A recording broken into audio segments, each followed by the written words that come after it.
Hey, can you tell me a little bit about how you guys got together as a band? I got together. Started like 7 years ago, and I've been playing in a bunch of other bands and just felt like God was calling me to really get serious about it, you know. And I lived in Raleigh, North Carolina at the time, and met up with our bass player and drummer and just sat down with him and kind of talked about a vision of what I had desired to do with the band, and just to go out as far as we could go, and you know, as long as we could be gone and go share the gospel. And they were like, okay, that's cool. So we looked, or got on the internet and looked up every Christian coffee house on the Eastern Seaboard, and got a whole bunch of no's for every one yes. And we went on the road and played, you know, 150 shows a year for 3 years as an independent band, and then signed a record deal. Awesome. How did you come up with the name? My wife actually was the brilliance behind that. We had pages and pages of bad names, you know. And she came in and said, why don't you name yourself something to do with 429, based off of Ephesians 4:29, which says, let nothing unwholesome come out of your mouth except that which is helpful for building others up according to their needs. We're like, well, you know, we need that accountability, and anytime somebody dares to ask us what our name means, we get to share the gospel. There's power in the gospel, so it's exciting. Cool. Your last album just released, Iris to Iris, Yeah. right? Can you tell me about it? How would you describe it? I'd say it's the most vertical record we've ever made. You know, I think it's the record that puts all our entire career in perspective.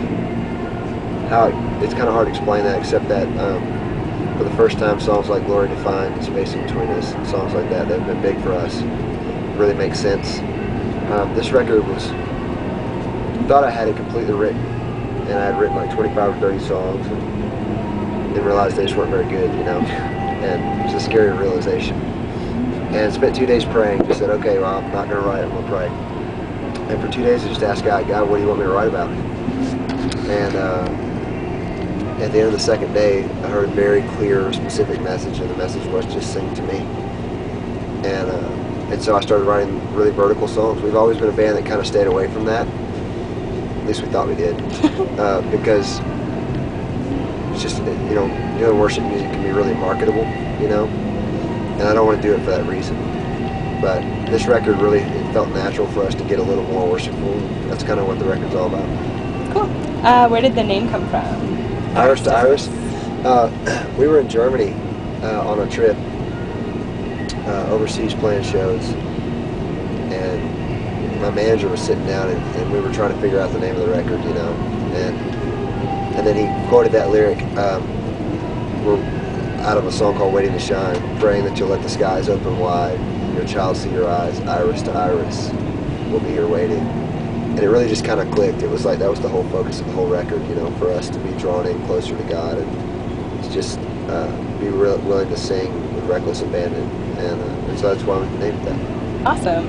If you had to pick a favorite song off the album, what would it be and why? Oh man. Actually, you know, it's very rare that you make an entire record and then you can look back at it, you know, after you've played it as much as we already have, and say, I still really love this record.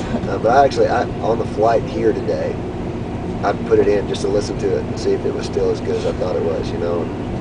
You know, good is totally based on a perception, but I think one of my favorite songs on the record is a song called Constant. It's not really seen a lot. It's one of the last tracks on the record, but it's one of those tracks that I'm really proud of. Lyrically, melodically, everything about it is really cool, and then the theme of God being constant no matter what we go through is pretty cool.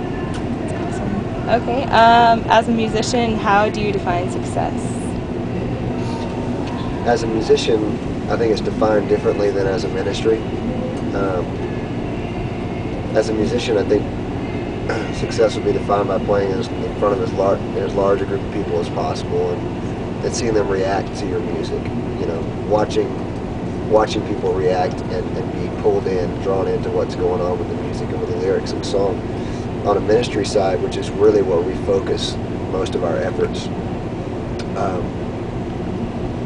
I think the most important thing is knowing that every night we're taking that music, we're taking ourselves and putting ourselves aside and allowing God to really show up and move and shine really, music is the means by which we draw focus off of everything else in the world to us, and then it's up to us what we do with it. And we can choose to hold on to that focus and allow people to stare at us, or we can choose to step back out of the way and say, okay, now that you're looking at us, now look at our God.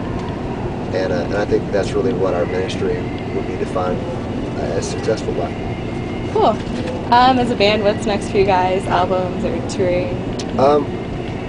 Tours. Going out on Shoutfest. We're going out with the Afters. They're going to co-headline a tour with us. Then we're going to go out and do a co-headlining tour with Aaron Shust. And on the Aaron Shust tour, I think we may record a live worship record. Okay. Just really being called back to that. It's funny how you can run so hard from something for so long and then have God just say, no, back to it. This is what I want you to do. And I think that's what he's doing. Cool. What's the hardest and the most exciting part about being on the road all the time? The hardest part today is that I'm sick. Oh, no. The hardest part is really, I'm married, I have 2 kids.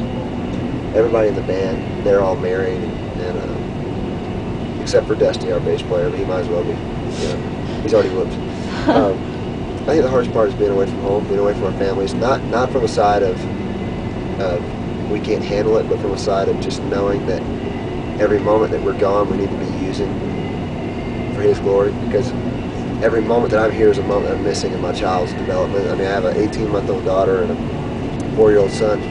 I miss a lot because I'm out here. And so that's by far the hardest part. The greatest part of what we do, I think, is the brotherhood that we share. And I think at the end of a night, when we've had a great show, and we know that we did what I talked about, we gained attention, then refocused attention, and then walked off and let them stay focused.